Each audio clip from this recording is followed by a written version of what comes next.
What's going on, you guys? Frost here, and I'm back with another video. Today's video, I'll be doing an in-depth Nidalee jungle guide. As of lately, she has been getting a lot better as a champion, just because of the way the game's going and the way that AD carries are becoming stronger. You can play Nidalee very around your AD carry, so that makes her very good as well. She has a good early game, very good clear speed, and overall very good pick potential as well. You can land those nice spears, and then the poke is also pretty insane. She is a very all-around champion, and overall very fun to play in my opinion. She, landing those spears is very, very satisfying. So yeah, overall I would highly recommend you play her. She's a little bit more difficult, so keep that in mind. But yeah, I would get right into the runes. Wait, hang on. Before we continue this video, I quickly want to introduce you guys to Quarterback, or also now known as Club.gg. This is an app where you can participate in certain challenges: max kills, max assist, best KDA, max CS, in 3 different types of maps, in the Summoner's Rift map, ARAM and ARUF. Completing these challenges will give you coins, which can be used to buy skins, join raffles. Skins can also be discounted by leveling up in the app itself. And you can just buy literally any skin you want. You can go search for a Silas skin. Every skin is there. Maybe a Karthus skin. Every skin is here. Also, with the discounts, you can see here a normal skin that would be more expensive otherwise is now cheaper. You can simply just click it, select the summoner that you've linked to Club.gg, and then redeem your prize to get your skin to your account. If you are interested in this app and want to join my club as well, that is possible. Just click the top link in the description, press the join club, then register, and then press play for club. I do want to mention that every single week, whoever ends first in my club will also personally get some RP from me, just to give back to what I get from this app. I hope to be competing with you guys against other clubs, and also a friendly competition, of course, between you guys to get that first place spot for the free RP that I'll personally give to you. And yeah, hope you guys enjoy the rest of the video. So the rune page on Nidalee that I would recommend is always Electrocute. You can go Dark Harvest because it stacks up with your spears if you're going a very damage heavy build. But it's better to have Electrocute for more early game damage and just being able to get the kills to snowball off that. Because the Electrocute is going to allow you to spear and then go in with W, then Q, and it's going to be a massive amount of burst with your Cougar form. So that's really the reason you want to Electrocute. Now, for that same reason, you can get a sudden impact as well. This works really well with the ability to go in with your Cougar form after you land that spear, because you're going to dash for a very long distance, and then sudden impact's going to just kick in, and just your burst is going to go up a lot on that Q. And yeah, that's really the reason you want that. The other 2 options don't necessarily do anything for you either, so yeah. Now here, all 3 are good. You can go whatever you want. On Nidalee, the next patch, Ghost Borrow, is probably going to be the best one, but as of right now, I think the Eyeball collection works pretty nicely. It's completely up to you. Everything really works here pretty nicely. Now, on this one, you will have 2 options. You have the Ravenous Hunter option, which is going to sustain you more on spear hits, and also going in with Cougar form you can survive a bit more. That's option 1. The option that I would most of the time just recommend you to go for is Relentless Hunter, however, because this increases your jungle clear speed, your roam speed, and also allows you to stay on the backline easily with a lot more move speed, and also just, yeah, it just overall gives you more move speed, more kite ability, and that's really what you're looking for. That's it, in most situations. So I mostly go this. If you're deciding from the start of the game that you're going damage heavy Nidalee, then you can go Ravenous Hunter as well, because then the extra healing from this is gonna amount to a significant amount of healing, because a spear and a Q on a single target is gonna do a lot of healing that way. Now, secondary tree, you have a couple of options. On damage Nidalee, you can go for a combination of Triumph and Coup de Grace. However, for the most more consistency really is what I'm trying to say here. I tend to go for Magical Footwear and Cosmic Insight. You can also opt for Magical Footwear and Futures Market, or even not go for Magical Footwear and go Futures Market and Cosmic Insight as well. It's really between those 3 runes, whichever one or whichever combination you prefer. I don't really find Futures Market that beneficial on Nidalee, so I just go Magical Footwear and Cosmic Insight. You already have a lot of mobility around the map with your passive through brushes, with your Cougar form with a W. So missing out on Magical Footwear for the early couple of minutes isn't that big of a deal. You can just rush into your jungle item, and by that time you will have picked this up, and you will be able to finish this into a pair of swords. like Sorks, or just, I mean, the defensive boots works too. But yeah, so this is the combination I go for. The extra CDR here is very, very nice. And overall, this just the 10 move speed from this as well helps you with chasing people. So you land that spear, you can run at them with your cougar form. The extra 10 move speed here, that's gonna be clutch in a lot of situations as well. Now here you have a few options. You can go for the CDR increase to get more spears and more ease out. But overall, it's best to go for the Adaptive Force, because this will give you the biggest, or like the fastest jungle clear speed in the early game. Also, just the most pressure you can have, because like it's 18 ability power. That's really all you gotta know. It just scales very well with Nidalee's spear and heal and all that kind of stuff. Now, the last one in this line is literally just whatever fits best.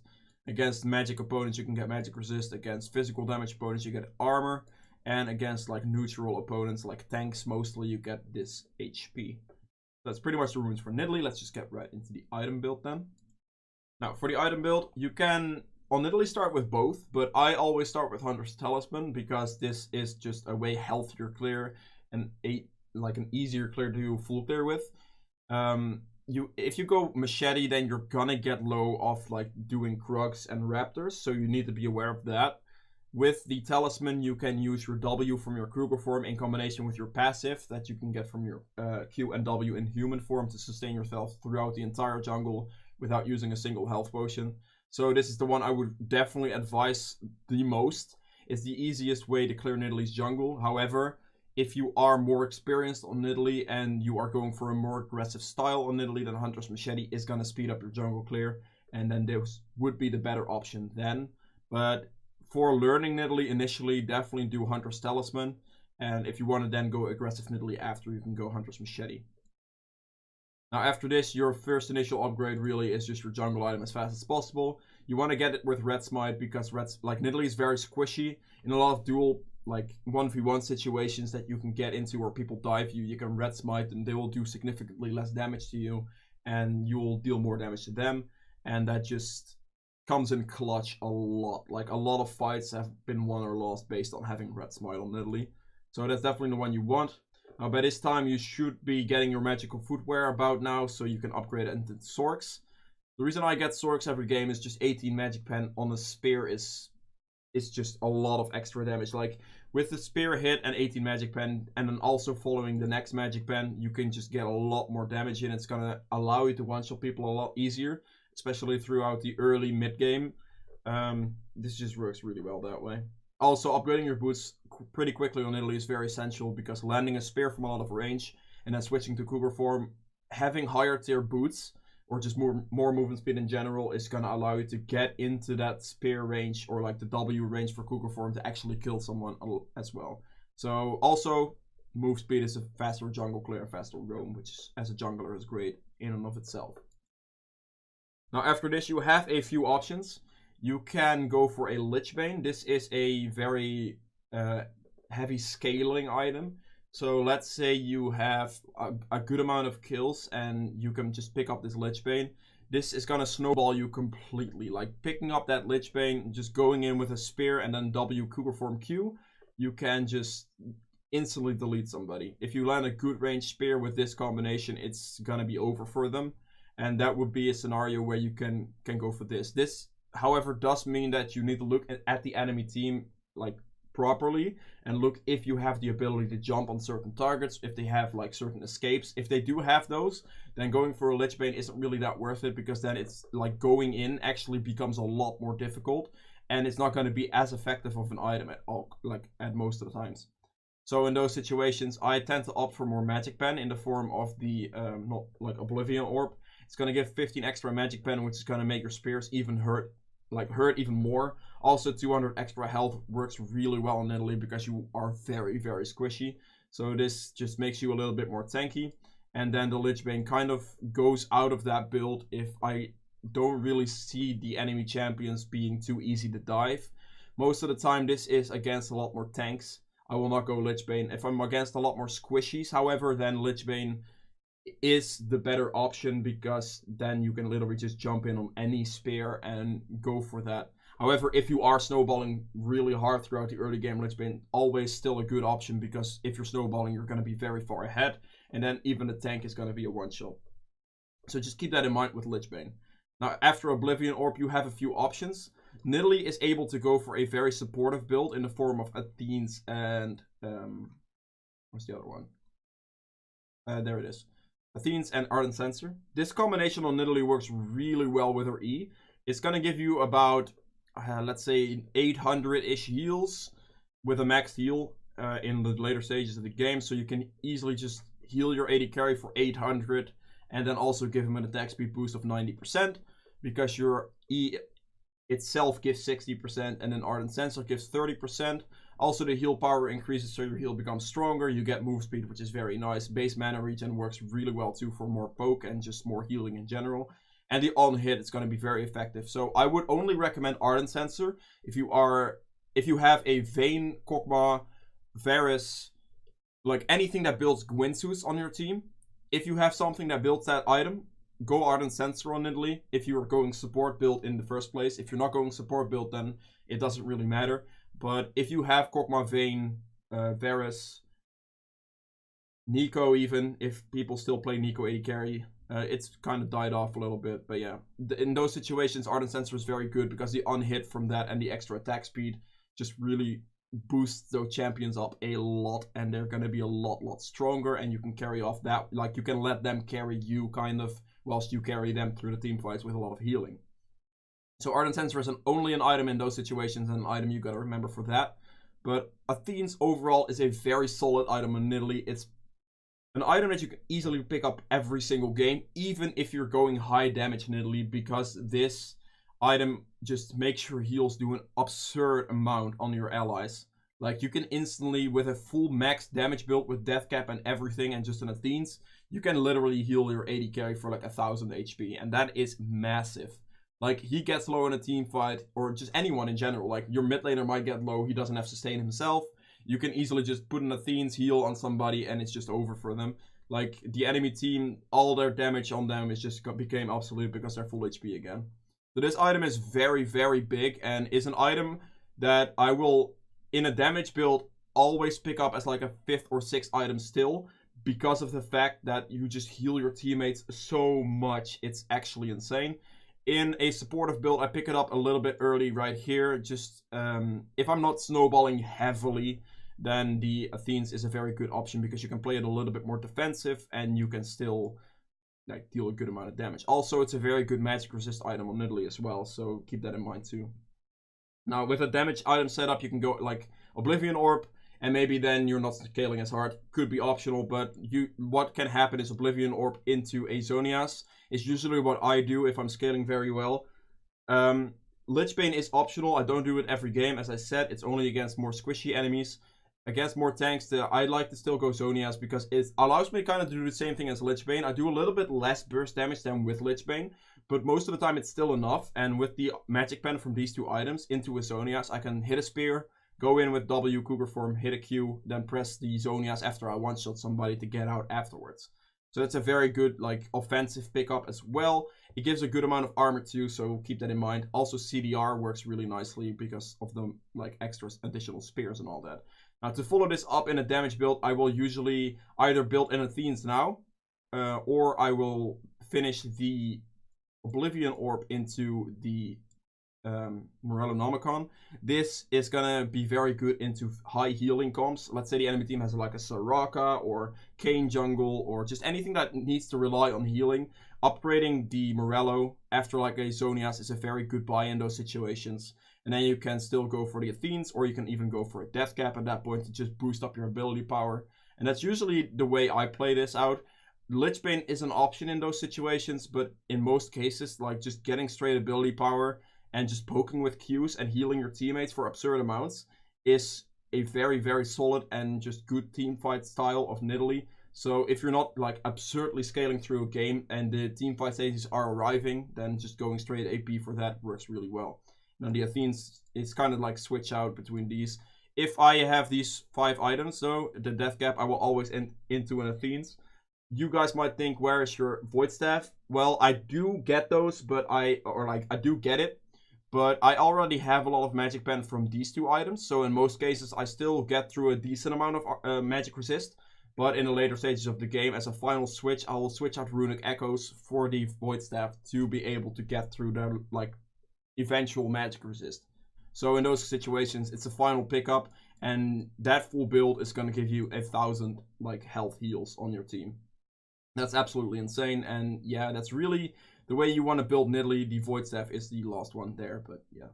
If you guys have any questions on this Nidalee build, make sure to put those in the comments below. I'll do my best to answer those questions for you. If you guys have any suggestions for guides in the future as well, put those in the comments as well. And yeah, let's just get right into the gameplay section now.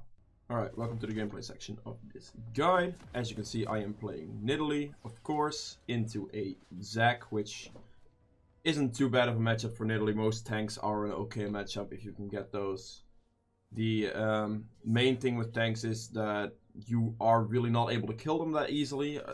Apart from the early game, if you get them in like the first couple of levels, then you still have a good chance, but yeah, it's mostly just you farm a lot faster and you have the ability to put out more pressure onto the lanes that way. Right now I'm starting here, I'm starting Spear as well. You can just throw it from max distance and then walk in, switch forms, get the Q hit on it, so then that way you get the most damage you can possibly get. Now here I have the talisman, so I can easily do this camp right now. You just use your W on the resets, make sure you get marks on both so you can reset twice. And you just keep the resets going. It's a very important part of just being able to sustain your HP. Your talisman will help a lot with this, but this is just crucial that you do. So as you can see right here, I am just making sure that I use my W to kill all the small ones. And then I just move on from there. I leave those 2 up because it's mostly just a time waste, and I just move on from here. I hit a spear on any of them, doesn't really matter. Put a trap in the way that they path up, so I can get another W for free that way. As you can see right there. Then I switch forms again to get the other reset on. W again. Get the reset that way. W there. And then pretty much the camp dies without me losing too much HP. I still have both my potions, so that's really good right there. Now I saw the Zac moving both sides, so I decided to go towards his top, his top side. So it's just a straight vertical jungle. I clear faster than him, so I can easily just do this. I know he's gonna clear all my camps, so I'm just gonna clear all his, and right from this moment you just make sure you use your passive resets on your W as much as possible to get the fastest camp clear in, whilst also staying healthy through your talisman. Now here Scuttle Crab takes a little while on Nidalee. The main thing is you just want to throw a spear whenever it's off cooldown and then just move into the cougar form to get the damage on it. You can try putting a trap in its path, but Scuttle Crab is like the dodge king. So hitting that trap can be quite tricky. I saw the Zac mid, so I was thinking maybe turning around, but I decided to still go for the Scion. I'm also actually gonna... I forgot that. I am red side. We saw the Zac move over the ward here earlier, so I knew he was in my bot side, by the way. That's not because I had complete vision. So yeah, let's just go back to this. We see the... I see the Scion slightly pushed up here.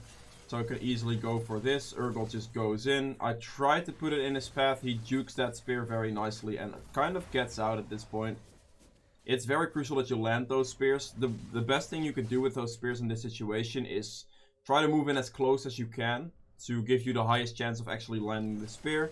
Urgot goes in here, as you can see. I tried to put this in the path. I should have put it a little bit closer to the wall there. This is a mistake I made right there. And then here, I was close, but he just jukes the spear really, and yeah. At this point, he kind of gets out. Just helping Urgot push in his wave at this point. Make it collapse. We might be able to, if I land a spear, dive on this Scion. The Zac shows up. I wanted to recall initially, but since Zac shows up, I just decide to still help the Urgot at this point. Don't get the Scion. He does use his flash though, so that's fine. Push this in one more time, force the Scion to base. I was trying to stop their recalls, as you can see right here. Stopping that if I stopped Scion's recall right here, that would have been really, really good. So Zac would probably be about here, and Scion is maybe a little bit about here at this stage. So I put a trap there, see Zac. Don't get the hit on Scion because his base was already too far in. At this moment I have 1100 gold, so I definitely need to look towards backing soon. Move to this. Same concept here. I use my passive with my W's as much as possible to sustain through the camp. And yeah, right here I should just base. Yeah, there we go. 1500 gold base is a, yeah, pretty much my jungle item. I need like a little bit more gold to finish it, but that's not too bad. Now here I need to start looking to maybe get a pressure bit in on bot lane. As you can see, Zac shows up here, so I am kind of wary of that one. Land a spear on him. The mid laner is missing out of his lane. Lissandra's right here. We have the Zoe somewhere. We don't know where she is, so I'm not really willing to chase the spear on that Zac as I just hit it. Also, the bot was rotating pretty quickly, so I need to be aware of that one as well. Yeah, here might look towards still getting something on bot lane. Get the plant here for some mana. They are going for this play on bot lane. My spear barely didn't hit the Ashe there. It was really close. I flash in. She flash heals. We barely don't have enough damage to finish her off. Again, I help just push in this wave because Ashe is very low. We can create pressure, get some turret plates. And yeah, Ashe kind of just walks up too far, honestly. This is something people do quite a bit. They don't necessarily respect the Nidalee spear that much. So this is a lot of those cheeky kills you can get. It feels so satisfying to get those kills as well, I gotta say. So right here, I see the Ashe on quite low HP, so I just decide, alright, use this W there. She's probably gonna go for like an auto attack or walk forward maybe. I just throw a spear on that, get the kill, and that's a very nice one. So she misses this wave. We can get like a turret plate off that one as well. It's very nice. Now here, the Lissandra is flanking from behind. I was trying to get the auto attacks in on Thresh to get the stun, to get a free spear hit on him, but that didn't really happen in that case, so yeah. Right here, just pushing the wave in, making it collapse on the turret, and then the Lissandra coming from behind. She does have ult, so all she has to do is really ult somebody here. There we go. Zac goes in passive, Tarek dies. I just go out of turret range, heal myself to survive, throw a spear backwards to kill one of Zac's blobs, and I actually do get the kill. Vayne tanks turret and dies, sadly, but it's very good for us still. So this is how I pick up my jungle item here. This is a very, very big power spike for Nidalee. Your spears are going to do a lot of damage because of the Luden's proc. Also, you can keep your mana up throughout your jungle clear very easily now because you have the sustain. All you really have to do is, if you're out of mana, you can stay in Cougar form to easily just use all your spells on the camps that way. And you can just sustain your mana if you're low. So you don't really need to use your actual Nidalee form, I guess. Your human form, I guess it's called. To clear any camps, you can just go in Cougar form, get your mana back, and then switch to maybe using a spear or something like that. So I see the play here on mid lane. The Zoe is pretty far pushed up, playing pretty aggressive on this Lissandra at the moment. We don't know what her vision is, but if she saw me by now, she would have already backed off. So Lissandra's just gonna walk up. Fails her flash W, sadly, so doesn't get the snare. I was kind of waiting for that with potential spear. But yeah, I just try to throw a spear, miss it, and then I just decide to, pretty much, yeah, I can just go out in range actually. I have the slightly magical boots, she doesn't have any boots. So that's very, very good for me there. Here, so Lissandra's backing, so I just push in the wave. So I get the wave and the Zoe misses one. So that's pretty good for me. Check Scuttle, but apparently that was already down. I wanted to do that initially, but then the mid lane gank happened, so that's fine. Not really a big deal. I just move on from there to clearing my jungle camps. That one is still done. Half done, I guess. Zac top lane ganks. I don't know why this is glitched so much, actually. Alright, whatever. Since I saw Zac top lane, I can easily move on this dragon and get that for pretty much free. Getting a ocean dragon, or just ocean dragons in general, against a Zoe poke is very, very effective. Like, that just helps you sustain if you actually survive her burst. So that's very nice. So if you maybe like QSS or sleep or something, you can sustain everything back up, which is nice. Braum has a very nice flash ultimate here to get them both in that hit. We want to go for the Ashe here. Vayne stuns Ashe in the wall. I'm using my auto attacks here to get Braum's passive stacks on. I don't want to go do anything else. I just want to get those passive stacks in and stun the Ashe. Right here, Zoe shows up. I literally just want to help my bot lane push out this wave again. Zoe goes very far in. I was standing right here. Zoe flashes forward, misses her Q. But the thing with Nidalee is, like, it doesn't necessarily matter. You can heal everything back up, and those spears can poke back really, really well. So as you can see right here, as soon as my heal comes up, I can get a lot of HP back. Thresh is already halved because of 2 spears, which is very nice, and I'm already, like, back to 3/4 of my health bar. I don't have flash up, sadly, but we can still make this play happen. The Thresh hooks someone close, and I just throw a spear on that clutter of the 2 of them. It's gonna hit one of them, and whoever it hits pretty much just dies. If you have a Thresh on the enemy team as Nidalee, you just literally throw towards the Thresh.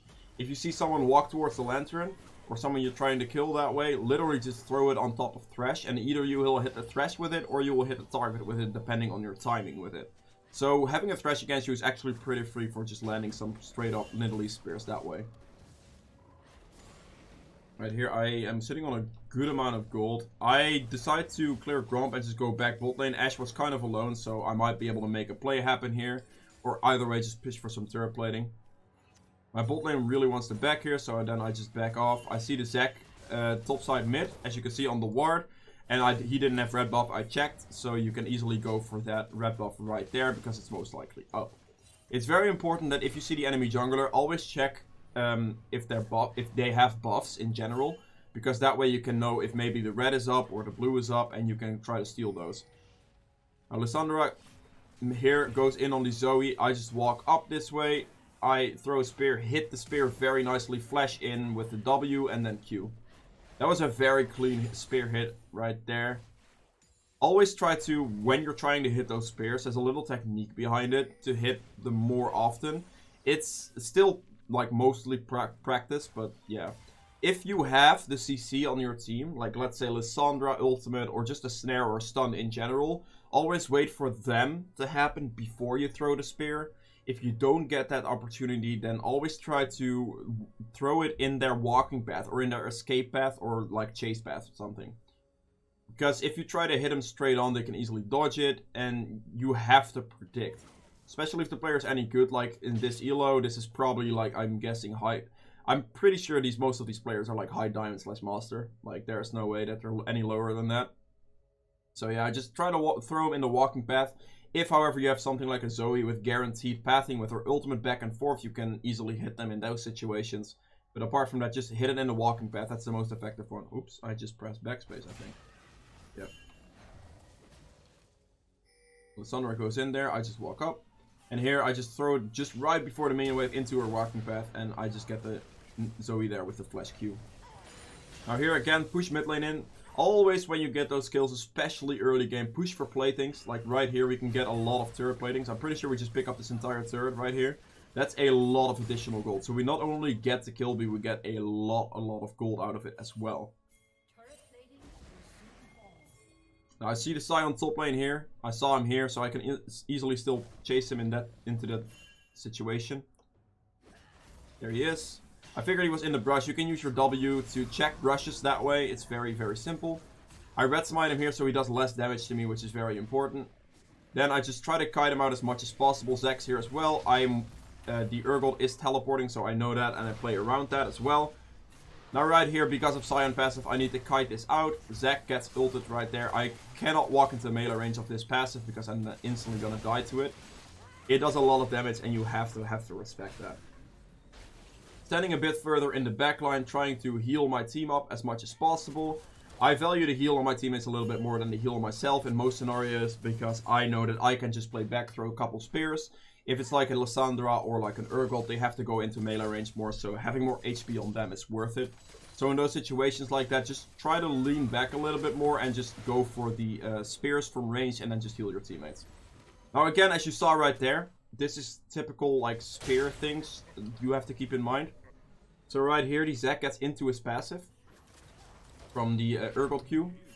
Then he's right here, we push the wave out, and I am literally just kind of waiting here. So you can see me, I see the Urgot go in, right? So he's gonna hit the flip, so I literally throw the spear where the flip's gonna like go out to, so into a hard CC. Throwing spears that way is the most guaranteed way of landing them, and that's the best way to do it. So to keep that in mind for sure. Again, here we kill that, so we can easily move on to the top turret. We can pick this up. Urgot after level 9 is right now a very stupid champion, so we can just keep his W on, kill the turret very quickly, and then that means we have 2 of the outer turrets right now. So at this point, I really just want to look for getting this one. Oh, actually, wait, my bot lane just killed him as well. Killed that one too. I thought it was still up. So in any other situation, if that was the only turret left, I would have then pathed towards bot side and make sure I get that turret down as well. It's very important to get the outer line of turrets down, and yeah. This guy camp's half down. Always try to lead into camps with a long-range spear so you can get an initial chunk on the camp, and then also with your cougar form you can jump in and deal as much damage as possible. You clear camps very, very quickly that way, as you can see. Throw the spear from a little bit range. Right, I go back here a bit. So as you can see me walking in, I throw the spear from range, hit that, already halves the wolf's HP, and then that way I can just kill it with another Q. Here again, just smite it barely before Zek gets there. I'm just gonna keep on clearing my camps here. Clearing your camps is a very, very essential thing to do. It's gonna give you the gold and the experience you need. No matter what build you go for, if you go for a damage or supportive build, like having the extra gold, having those items faster is very important. And you do it really, really fast on Nidalee. You have a lot of mobility on it. You one-shot the camps pretty much. So it's very efficient to just keep doing them. It takes a couple seconds per camp and you walk through your jungle really quickly because of your passive. And also the way your Q works with your W on cougar form. So right here, I am just keeping the dragon aggroed so I cannot get hit by like a Zoe Q or bubble. It's gonna hit the dragon initially in that situation. I'm standing into the backline as far as possible, trying to just get whoever I can. I cannot walk into melee range as Nidalee. That's a very risky thing to do unless you hit a spear. So I'm definitely looking for that and definitely want to look towards finishing the dragon in this specific scenario. Getting that dragon is the main objective here, so that's just what I do right there. And at this point, I'm looking to walk as far back as possible, trying to land a couple spears. Right there, I get the spear on Ash, which is very, very nice. And then here, just me healing Urgold again, just standing as far back as possible for me to land a trap or a spear, and then with the trap, I can go in right there. That, for some reason, was not in range. I don't know why. If I look back at that, actually, like, you have to make sure that your line shows up. Like, on Nidalee, if you land a Q or a trap for your passive, always walk towards the enemy and wait for a green line to appear towards them. If you don't do that, then it's never gonna leap. If you do that, the line appears, then you press it. It doesn't matter if they flash, you'll still go after it and the leap will still go. So if you do that, then press Q mid-air, you're gonna land and land the Q no matter what from cougar form. So that's a very important thing to remember. Always look for that green line. If you don't look for that green line, you're gonna miss out on the jump, which I just did here on Zoe. I was a little bit too eager. I thought I had the range down, and then I just don't get it. Right there, very nice spear on the Ash. This is what staying that far back does for Nidalee. Like, your spears increase based on range. So if you stay back and just heal whoever is closest to you, like an Urgold or like Lissandra, AD carry, doesn't really matter who it is. Just heal whoever is there, and then peel for them with your spears and just place traps. Alright, here she walks in. As you can see, this barely isn't in range, so my leap kind of fails there. I get put to sleep because of it, because the Zoe didn't die initially. And that's really just where I died to Sion, because yeah, the sleep does a lot of damage as well. And she dies as well. Now, this was not the greatest fight for us, but we still did get the dragon. And it still gives you a general idea of how to actually play Nidalee. Because in that entire fight, you saw me just peel back, throw spears as much as possible, and play around the objective. Play around maybe one or two of your teammates. Whoever is strongest is most advisable. So, yeah. And right here, I just have the free time. So you can see I clear this camp really, really fast. Making sure that I use my W to get all the small minions down. And just every spear from a little bit of range, go in with W, clear the camp, and keep going that way. Now here, similar kind of concept. As Nidalee, you're a poke champion initially in team fights. Poke and heal champion, especially if you're going a supportive build, which I am going this game because I have a Vayne on my team. So you can see right here, I'm just standing off to the side as much as possible. So they're gonna siege this out, so I can easily start throwing spears in from the side. I hit the Zoe there. She does shield herself with barriers, so she doesn't really take too much damage in that scenario right there. But yeah, just off to the side, keep trying to land those spears, keep putting pressure out. Even if you don't land the spears, it's not as optimal as you actually landing those spears, of course. But even if you don't land them, they will still have to respect the fact that you're there throwing the spears at them. So you have to be very careful and just keep an eye on under that. So it's a lot of pressure even if you miss the spears. But if you hit them, like just 1 of 3 spears hitting the Ash is already very, very good. She loses half her HP just from 1 spear. Zek goes in here, just trying to get out as fast as possible. If you need to get out of the range really quickly, just landing though, just instantly switching to Cougar form using your W is the best one to go for there. Now the Lissandra and the Urgot are flanking from behind, so we might be able to look for something right now. Zoe, however, lands the bubble on Vayne here, so all I really try to do is just heal the Vayne up so she survives the burst, but she doesn't. Then the Zoe here gets the Q on me because of Thresh Hook, which is very, very bad for me. Sion flashes in and they actually just win that fight, which kind of sucks. If, like, the healing reduction on Zoe's Morellonomicon prevented me from healing her more, so she couldn't survive the burst. If my heal would have been able to survive that, like, make her survive the burst, that would have been very good for us. Because then I could have followed it up with one more heal and she would have been at a decent HP to actually fight in the team fight again. But that really wasn't in the cards in that one. Alright, there they should really just back out. There's really nothing to get at that stage. And yeah. Now at this point I get my Athenes, which is a very big spike for Nidalee's healing. Like, throwing one spear and then instantly healing your teammate with that, that's going to heal them for a lot more health. And that's going to just be able to sustain your team through a lot of fights. And that's especially good into champions like a Zoe, who just rely on, like, poking people out and just doing damage that way. Like, Zoe is kind of a mix between a burst mage and a poke mage. If you can survive her burst, then it's a very good amount of poke, which you can heal back on Nidalee. And if you obviously can get one shot, but if you go like QSS, then the bubble will only deal a certain amount of damage, and then you can still do something after that to heal your team back up.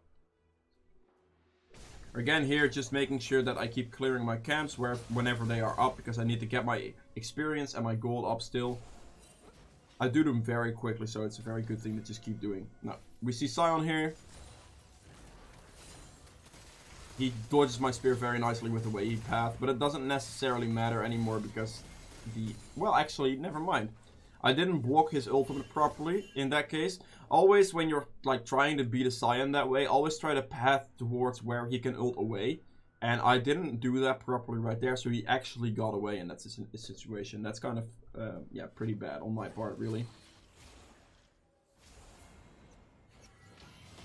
Right here, the Ashe, or like the Braum gets caught out. She blocks my spear damage completely with a barrier again, fortunately.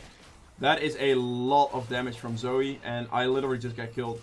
At this point, I was like, well, the thing is with Zoe Bubble and Nidalee, really, if you get hit by one, you're pretty much guaranteed to die. Unless you have like a Zonias or something, or like a QSS, which you can buy Zonias, but QSS on Nidalee is pretty troll, so that's really not something you want to go for. But right here, as soon as I get hit by the bubble, I already know I'm pretty much guaranteed to die. I shouldn't have walked up in the first place. But yeah, I pretty much still burst Zoe for a lot of damage. Urgot does get the ult on Zoe, so Zoe does die for that. But that is a very big thing, like positional error. As soon as you get hit by the bubble, you might as well go in anyway, because you can still do as much burst to the Zoe as you can, or just anyone in general. Because there's really nothing you can do. I could have tried to jump away, but then I probably would have still died to just anything in general, because I'm a very squishy champion.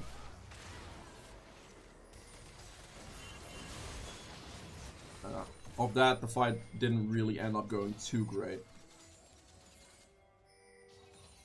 The enemy team is looking towards doing Baron. With Lissandra in, like, close enough, they can definitely try to stop this. They have 2 tanks, so they don't have the most Baron damage. The only one really doing damage is Ashe. So if Lissandra can go in and maybe hit the Ashe for a lot of damage, then they will not be able to do anything in that Baron and in this situation. They're even doing it without Ashe, actually. I don't even know where Ashe is then. I didn't see her. Oh, she's right there. She wasn't just in the pit. Never mind. So right here, Lissandra is just stalling this out as much as possible. Like, they realize they don't have enough damage to finish the Baron off. Ashe doesn't really have items yet, and with 2 tanks, there's really nothing they are going to be able to do to finish that Baron. Lissandra stealth this out very, very nicely. I right here try to land a spear on Ashe maybe, and my W gets vision. Braum has a very, very clean ultimate right there. I land a good spear, and we can go in off that one. Guide out this Sion passive, because you definitely do not want to be dying to that. As you see, that did a lot of damage to me. And I can sustain all of this back, so it's not that big of a deal. I throw right here, throw a spear to do as much damage, or maybe get the last blob on the Zac. But I'm pretty sure he's about to respawn there anyway. Now right here, because I have a lot of healing, I can just sustain through this. We can still do the Baron. Right here, I can just heal whoever's tanking the Baron initially anyway. Right there, that's 572 health back to Urgot, which is very, very good. Like, just giving your team that much HP every time is just doing a lot. As you can see, Urgot just tanking the Baron as much as possible. I'm just trying to heal him as much as I can. He isn't really a tank champion anymore, so just healing him up every time is very, very beneficial for me. And yeah. Land a spear on him right there. They get a lot of shielding in. I do some burst on the Scion, do get him in that situation. My team is getting low, but it doesn't necessarily matter right here. I mean, he gets one shot, so there's nothing I can do. But right here, I'm just following Lissandra, instantly half HP'd again. So I can just keep her and sustain her back completely up to full for her to go back into a team fight. As you can see, Lissandra full HP is able to go back in again. Braum blocks that very, very nicely. Then he gets the ult on that, and I don't have spear. Do I not have spear up right there? I'm pretty sure I would have thrown it if I had it up. But yeah, this sustain through this fight pretty much allowed me to help this Lissandra live through everything, still go back into the team fight, and we were still able to turn it around pretty nicely. The enemy Zoe is putting in a lot of work with her poke though, that it really hurts. If we didn't have like the Nidalee healing this game, that would have been a problem. So that's also, if you see the enemy having poke, on the, like a lot of poke or just like a Zoe on the enemy team, going for the supportive style of Nidalee with a lot more healing is very, very effective to counteract her one-shot potential and just allow your team to still stay in fights even if they get hit by maybe one Zoe Q or something like that, instead of instantly having to back off.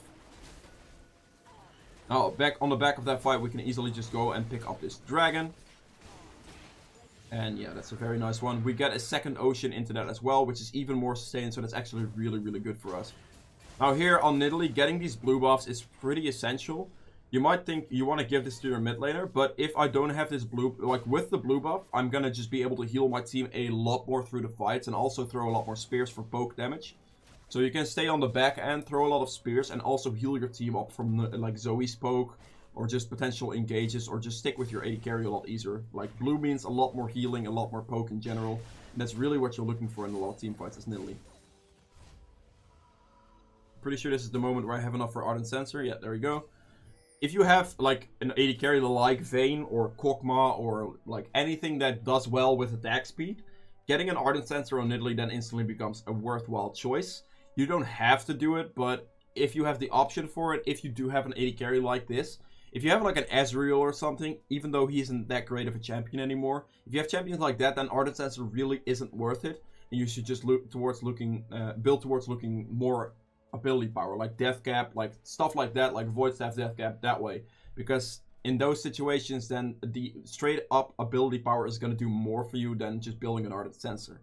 If you do, however, have something like a Vayne that builds Gwynsus, then just Ardent Sensor becomes godlike, because it's stacked with Gwynsus. She's going to do a lot more damage, she's going to get a lot more attack speed, and it's just going to be a lot of damage that way. So because of Vayne, I decided to pick up the Ardent Sensor as well.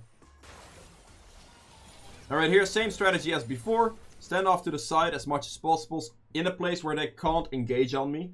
Like, Zac can jump in, but with the move speed I get from this brush, and then also the ability to just go into Cougar form and run up really fast, it's really hard for them from this position to get onto me. Also, this controller pretty much blocked any vision they can have on me as well, which is very, very good. Now, I land a spear on Zoe, which is already like a good 35% of her health bar gone, which is very, very nice. And this is literally just what I need to do. Like right here, he's just trying to hook me, I just step back on it. Throw a spear to return some damage. He loses like a good 25% of his health at that stage from just one spear. And that's really all I'm doing in this scenario. Lissandra is right now bot lane. Urgot is trying to flank. So we're looking for maybe a play. I am literally just... my main objective here is to keep poking. That minion blocks that for Thresh very nicely. Off to the side, as you can see right here. Just trying to keep poking as much as possible. Make sure that I create the pressure, which is very, very important.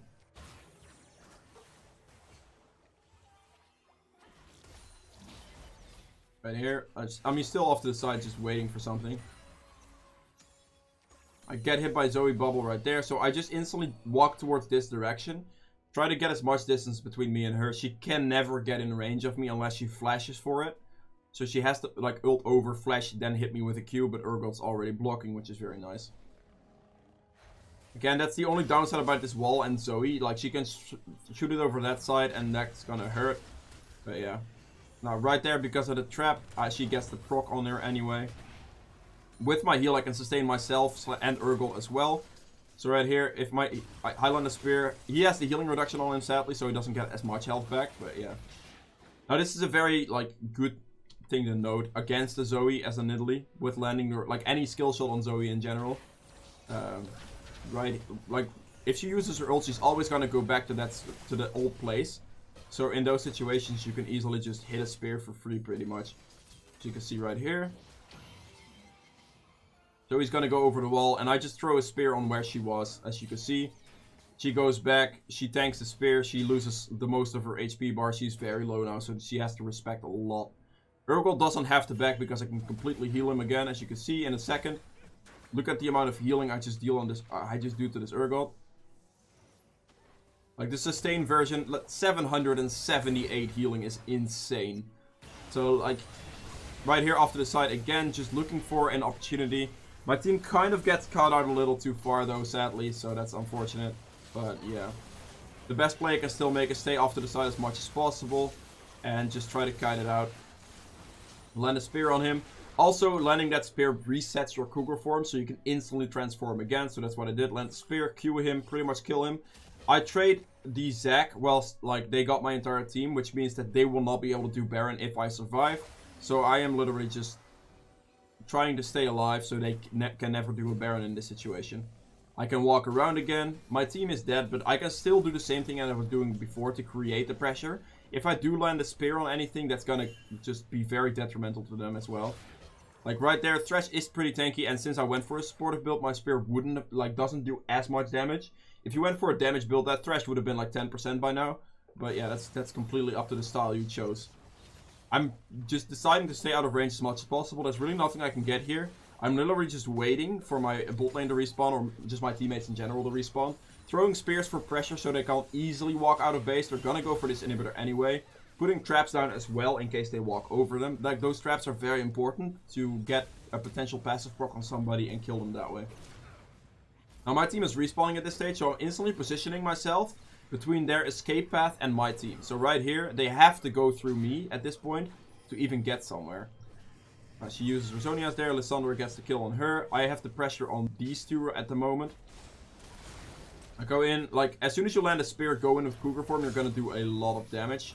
And at this point, it's literally just, yeah, Urgot lands a very nice ultimate there. And I can sustain myself back up completely, we can easily go Baron. Like, the sustain you have, as you can see, 2 or 3 heals is pretty much a full HP bar. As soon as you do objectives like Baron, always try to heal your AD carry, because your heal just on its own gives attack speed. Oh, whoop. It goes back here, as you can see. Gives 60% attack speed for 7 seconds, which is very, very big. So always try to use it on the one that needs it the most for Baron to be able to deal as much damage as possible. Again, I'm looking to position myself the best way I can, so I'm still standing in his pit for an escape that way, or just being behind my team that way to potentially still make a play happen in that situation. At this point, I am building into a death cap because just getting straight up the most ability power is what's gonna provide my team the most. It's gonna give healing and a lot more poke, so that's really what I'm looking for. I don't need to build anything defensive because of the way that you can play Nidalee. You can stand in the backline. This is a complete different style from going for like an assassin style. If you build full damage, full AP, then you can look to still do the same thing in general. Stand off to the side, land a spear, but on that spear you can then instantly go in and one-shot really anything. It doesn't necessarily matter at that point. Right here, this is a very bad position for me to be in. The Thresh lands a very good hook off the Ashe Hawk shot, and I just get caught out of position and die. That's something like that's very easily to happen on Nidalee, and that's something you have to be completely aware of as well. You are very squishy. If you do not have Zonias or anything defensive, or just, yeah, you out of position like that is instantly dead. So that's a very important thing to remember. Always try to stick with one of your teammates so you can play off them, you can heal them, and then one of your damage teammates at that if you are playing the supportive style of Nidalee. If you're playing damage style of Nidalee, then your support's fine as well, but just have someone around to help you out, because alone you will have a lot of problems in a lot of situations. You can easily get one shot if you get caught out of position. Really, all my team leads to look for right here is just base, really. The Lissandra can still get the kill on Ashe here. Urgot instantly bases because to make sure that they don't end the game at the moment. That's completely my mistake that I got caught out of position in that scenario. Now the Sundar gets the flank on Asher, gets the kill on Ashe as well, which is very nice, and then instantly needs to look towards backing as soon as possible, because they need him in this fight. Now, because Urgold is kind of still Urgold, this is just ridiculous. Like, honestly, Urgold right now is insane. As you can see right here, literally just kind of wins that team fight by just being absolutely bonkers. And yeah, it's a very, very nice play off that. It's a very good defense as well. And right here, they have double Baron. And they have double TP. The wave bot lane is already pushed in, so they can easily TP towards bot lane. And they can push this inhibitor for free since the enemy team is dead long enough. Now moving off of that, I'm gonna just move towards the other objective that I can get here. The third ocean is gonna be very, very nice for extra sustain. That's just, yeah, that pretty much means that I can permanently keep poking and healing my team without needing blue buff. Because ocean just sustains you that nicely. See, right here, pick it up. And now I'm just gonna position myself the same way I have been. And just try to heal my teammates wherever I can. Braum was already out, so I didn't really bother healing him that much. I wanted to just throw... I wanted to either... did I heal anyone already, actually? Because, like, as soon as someone's out, that way you can heal them. But it's a kind of a waste if you do need it for, like, a carry. If it's your support or your tank, then healing them is an option. And it's a very solid one at that. But just always look at if they are out or not. So let's look at me. I don't have heal at the moment. It's a 3-second cooldown, so alright. Couldn't heal him here. Yeah, I just didn't have it up. But either way, I probably wouldn't have healed him anyway. Because of the fact that he was already out. And the, like, my team damage dealers here, the Urgold, the Vayne, and the Lissandra, are more in, like, a dangerous position. So if they get hit by anything, I will be able to heal them for a lot more in some in a situation like this. It doesn't necessarily matter anymore. Right there. This is kind of unfortunate because I do remember this one. This is kind of the situations I save my heal for, by the way. So I go in from the side here. This is what I save my heal for. The Zoe is coming in, standing off to the side. We're winning this team fight pretty convincingly. And Zoe right here comes in from the side, as you can see. Lands that on her. I healed him to make him survive the other bubble hit. But then he didn't press Zonias or stopwatch. He has both. So, yeah, that's kind of unfortunate that way.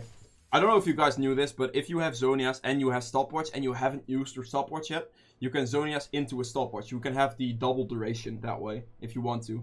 That's a very viable option if you have a little bit of gold and something to buy. So, yeah, that's something you could remember. If she literally just pressed Zonias right there, she would have lived.